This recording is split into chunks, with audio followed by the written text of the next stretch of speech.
بسم اللہ الرحمن الرحیم۔ السلام علیکم۔ آج کی ویڈیو نہایت اہم موضوع پر ہے۔ نہ صرف اسے مکمل دیکھیے گا بلکہ اسے صدقہ جاریہ سمجھ کر شیئر اور لائک بھی ضرور کیجیے گا۔ کسی چیز کے بارے میں علم رکھنا اس کے بارے میں جہالت سے کہیں بہتر ہے۔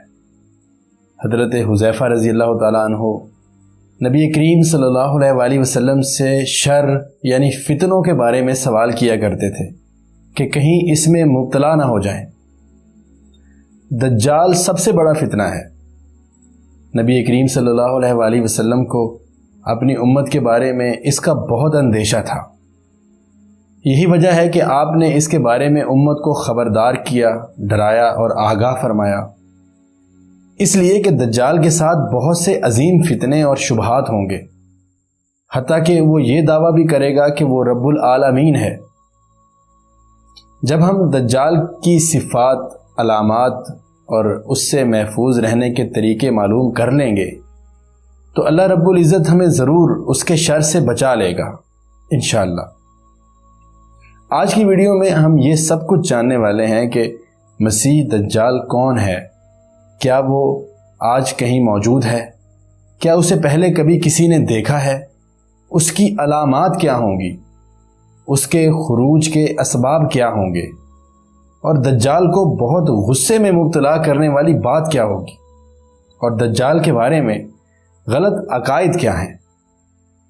سب سے پہلے یہ جان لیتے ہیں کہ اس کا نام مسیح دجال کیوں ہے۔ اس کے نام کے بارے میں ایک قول یہ ہے کہ اس کا نام مسیح اس لیے رکھا گیا کہ وہ ساری زمین میں گھومے اور چلے پھرے گا۔ بعض نے یہ بھی کہا ہے کہ مسیح نام اس لیے رکھا گیا کہ اس کے نصف چہرے پر آنکھ نہیں ہوگی اور نہ ہی ابرو ہوں گے، اور اس کا نام دجال اس لیے رکھا گیا کہ اس کا کام دجل و فریب کرنا، ہیلے بازی سے کام لینا، حقائق چھپانا اور بڑے بڑے جھوٹ بولنا ہوگا۔ دجل بہت بڑے جھوٹ کو کہا جاتا ہے۔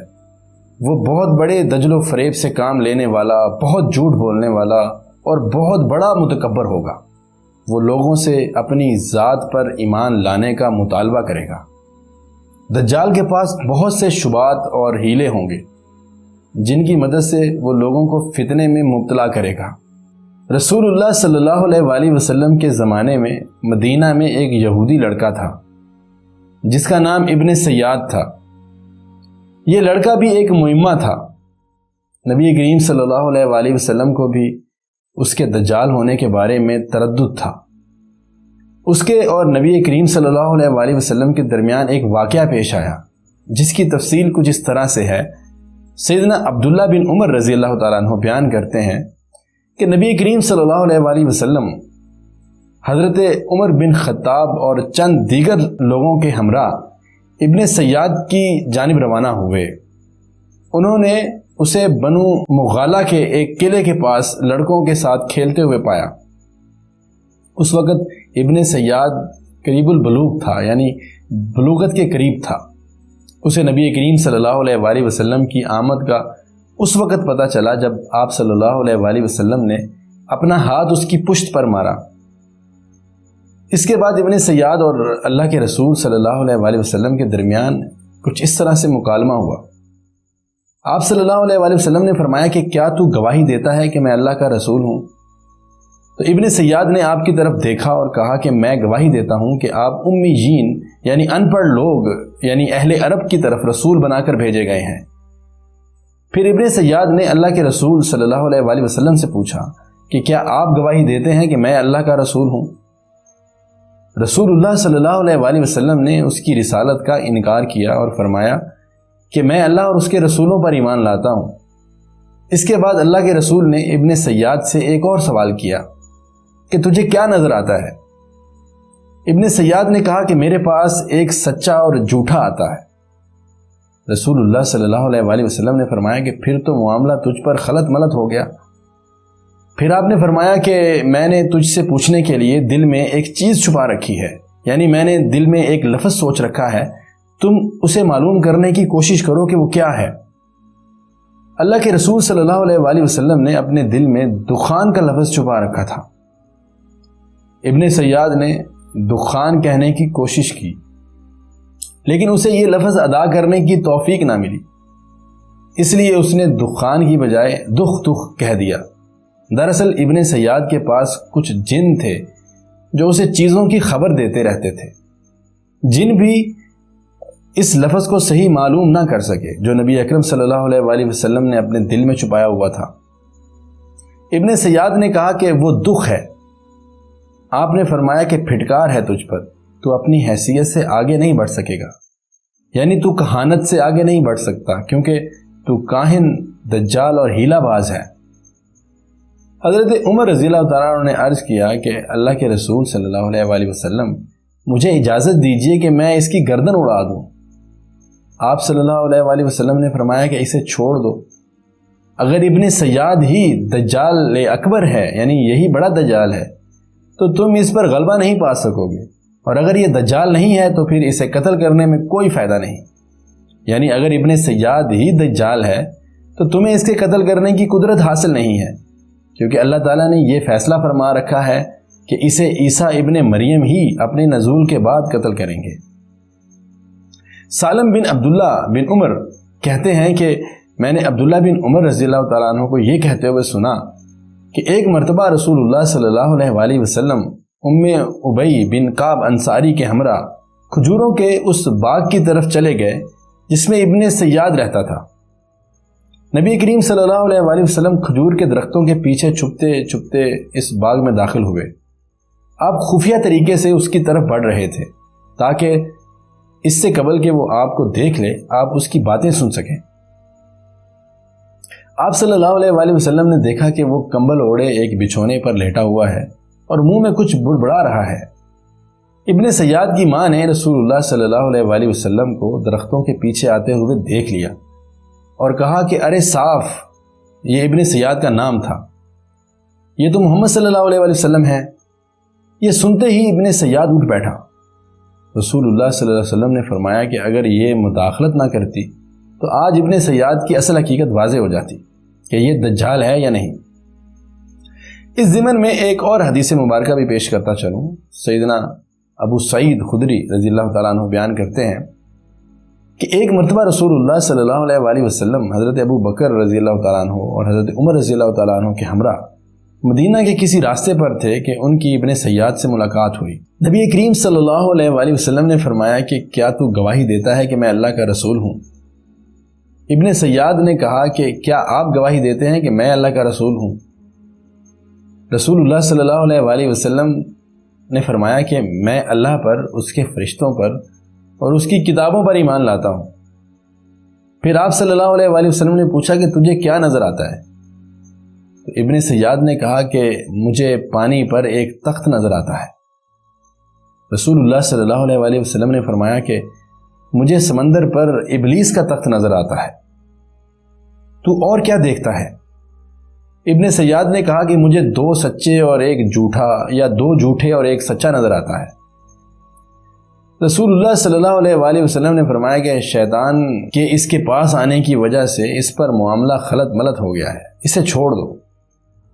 حضرت ابو سعید خدری رضی اللہ تعالیٰ عنہ ہی بیان کرتے ہیں کہ ایک مرتبہ ہم حج یا عمرے کے سفر پر روانہ ہوئے۔ ابن سیاد بھی سفر میں ہمارے ساتھ تھا۔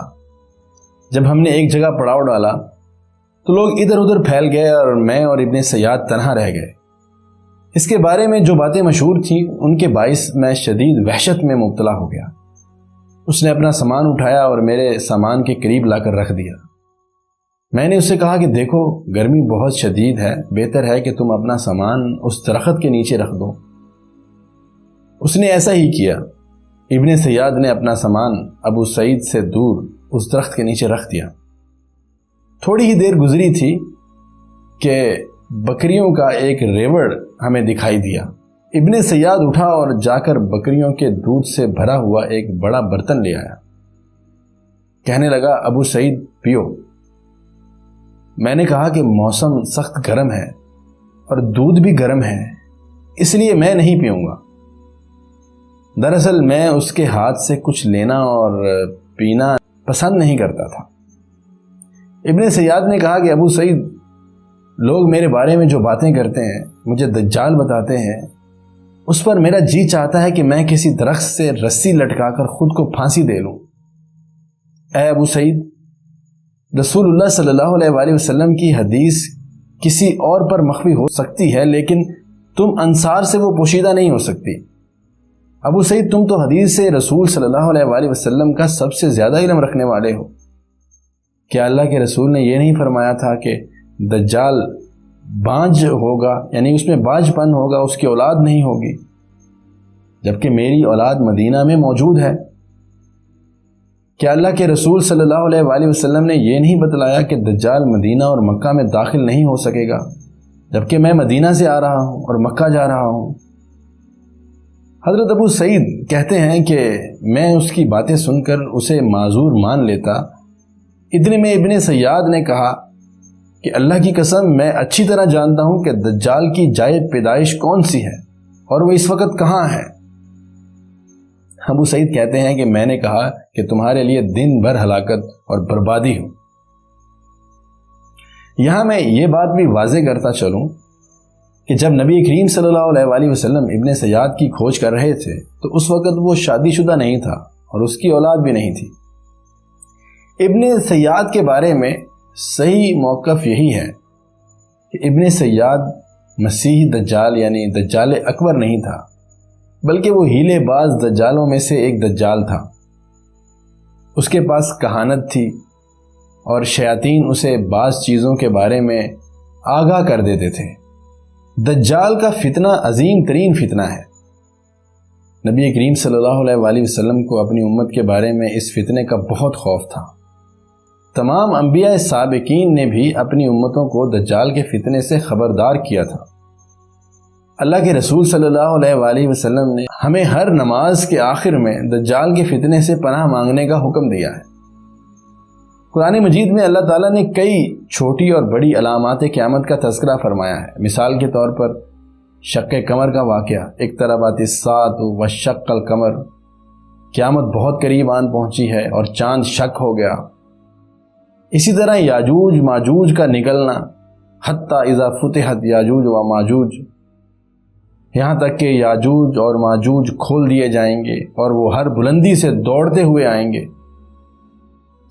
لیکن اللہ تعالیٰ نے دجال کا نام لے کر وضاحت سے قرآن مجید میں اس کا ذکر نہیں فرمایا۔ اس کے عدم ذکر میں کیا حکمت پنہا ہے، اس بارے میں میں چند باتیں آپ کے گوش گزار کرنا چاہوں گا۔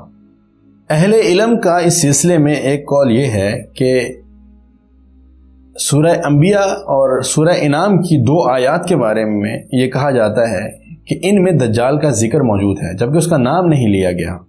جیسے کہ سورہ انبیاء کی آیت میں فرمایا کہ جس روز تمہارے پروردگار کی بعض نشانیاں آ جائیں گی تو جو شخص پہلے ایمان نہیں لایا ہوگا اس وقت اسے ایمان لانا کچھ فائدہ نہیں دے گا، کیونکہ اس بات کی وضاحت نبی کریم صلی اللہ علیہ وآلہ وسلم کی حدیث سے بھی ہوتی ہے، جس میں آپ نے فرمایا کہ جب 3 چیزیں ظاہر ہو جائیں تو کسی ایسے شخص کا ایمان اسے فائدہ نہیں دے گا جو پہلے سے ایماندار نہ ہو۔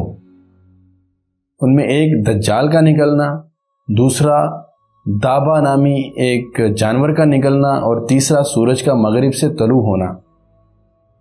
اسی طرح قرآن مجید میں عیسیٰ ابن مریم علیہ السلام کے نزول کی طرف اشارہ موجود ہے۔ اللہ رب العزت نے فرمایا کہ اور اہل کتاب میں سے کوئی ایسا شخص نہیں ہوگا مگر ان عیسیٰ کی، یعنی کہ جب وہ دوبارہ آئیں گے تو ان کی موت سے پہلے ان پر ایمان لے آئے گا۔ اللہ تعالیٰ ایک دوسری جگہ ارشاد فرماتے ہیں، اور وہ یعنی عیسیٰ علیہ السلام قیامت کی ایک نشانی ہے، تو اے لوگو اس قیامت میں تم ہرگز شک نہ کرو۔ اور یہ بات بلا شبہ صحیح ہے کہ عیسیٰ علیہ السلام ہی دجال کو قتل کریں گے۔ لہذا قرآن میں نزول عیسیٰ علیہ السلام کے بارے میں آمدہ گفتگو کے سلسلے میں دجال کا ذکر بھی ضمناً آ ہی گیا ہے۔ حضرت حذیفہ بن اسید غفاری رضی اللہ تعالیٰ عنہ بیان کرتے ہیں کہ رسول اللہ صلی اللہ علیہ وآلہ وسلم نے فرمایا کہ 10 نشانیاں ظاہر ہونے تک قیامت قائم نہیں ہوگی، جن میں ایک آپ نے دھواں اور ایک دجال اور ایک جانور کا نکلنا اور سورج کا مغرب سے طلوع ہونا، ان کا ذکر فرمایا تھا۔ حضرت ابو ہریرہ رضی اللہ تعالی عنہ بیان کرتے ہیں کہ رسول اللہ صلی اللہ علیہ وآلہ وسلم نے فرمایا کہ 3 چیزیں جب ظاہر ہو جائیں گی تو کسی ایسے شخص کا ایمان لانا اسے فائدہ نہ دے گا جو پہلے سے ایمان نہ لایا ہو: سورج کا مغرب سے طلوع ہونا، دجال کا نکلنا، اور زمین سے ایک بڑے جانور کا نکلنا۔ محترم ناظرین، دجال کا فتنہ سب سے بڑا فتنہ ہے۔ حضرت عمران بن حسین بیان کرتے ہیں کہ رسول اللہ صلی اللہ علیہ وآلہ وسلم نے فرمایا کہ آدم علیہ السلام کی تخلیق سے لے کر قیامت تک دجال سے بڑی کوئی مخلوق نہیں، اور ایک روایت کے الفاظ ہیں کہ دجال سے بڑی کوئی مصیبت نہیں۔ حضرت عبداللہ بن عمر کہتے ہیں کہ رسول اللہ صلی اللہ علیہ وآلہ وسلم ایک روز لوگوں سے خطاب کرنے کے لیے کھڑے ہوئے۔ آپ صلی اللہ علیہ وآلہ وسلم نے اللہ تعالیٰ کے شایان شان حمد و ثنا بیان فرمائی اور پھر دجال کا ذکر کیا اور فرمایا کہ میں تمہیں اس سے ڈرا رہا ہوں، اور ہر نبی نے اپنی قوم کو اس سے ڈرایا ہے، لیکن میں تمہیں ایک ایسی بات بتا رہا ہوں جو کسی نبی نے اپنی قوم کو نہیں بتائی، اور وہ یہ کہ وہ ایک آنکھ سے کانا ہوگا، اور اللہ تعالیٰ تو ہرگز ایسا نہیں۔ حضرت نواس بن سمعان بیان فرماتے ہیں کہ رسول اللہ صلی اللہ علیہ وسلم نے فرمایا کہ دجال کے سوا دیگر فتنوں کا مجھے تمہارے بارے میں زیادہ خوف ہے۔ دجال اگر میری موجودگی میں آ گیا تو میں دلیل کے ساتھ مقابلہ کر کے تم سب کی طرف سے اس پر غالب آ جاؤں گا، اور اگر وہ میری عدم موجودگی میں آیا تو ہر شخص دلیل کے ساتھ اس پر غالب آنے کی کوشش کرے گا۔ اللہ تعالیٰ میری جگہ ہر مسلم کا خود دفاع کرے گا۔ حضرت معاذ بن جبل رضی اللہ تعالیٰ عنہ بیان کرتے ہیں کہ رسول اللہ صلی اللہ علیہ وآلہ وسلم نے ارشاد فرمایا کہ بیت المقدس کے آباد ہونے سے مدینہ کی بربادی شروع ہو جائے گی۔ مدینہ کی بربادی ہوئی تو ایک عظیم معرکہ شروع ہو جائے گا۔ وہ معرکہ شروع ہوا تو قسطنطنیہ فتح ہو جائے گا، اور جب قسطنطنیہ فتح ہو گیا تو پھر جلد ہی دجال کا خروج ہوگا۔ خروج دجال سے قبل مسلمانوں اور رومی عیسائیوں کے درمیان بہت سی جنگیں ہوں گی جن میں مسلمان فتح یاب ہوں گے۔ خروج دجال سے قبل کے دیگر واقعات جو کہ آپ کے علم میں ہونا بہت ضروری ہیں اور اس کے ساتھ ساتھ نہایت دلچسپ بھی ہیں، اور دجال سے متعلق صحیح احادیث سے ملنے والی مزید معلومات اس ویڈیو کے دوسرے حصے میں بہت جلد آپ کے سامنے شیئر کروں گا۔ ویڈیو وقت پر دیکھنے کے لیے آپ چینل کو سبسکرائب کر لیجئے اور ساتھ میں موجود بیل آئیکن کا آل والا بٹن ضرور دبا دیجیے گا تاکہ وقت پر نوٹیفیکیشن آپ کو موصول ہو سکے، اور اس کے ساتھ ہی ویڈیو کو صدقہ جاریہ سمجھ کر لائک اور شیئر کرنا مت بھولیے گا۔ اپنا بہت سارا خیال رکھیے گا۔ دعاؤں میں اپنے ہوسٹ رضوان سعید کو یاد رکھیے گا۔ انشاءاللہ جلد ہی ملاقات ہوگی۔ اللہ حافظ۔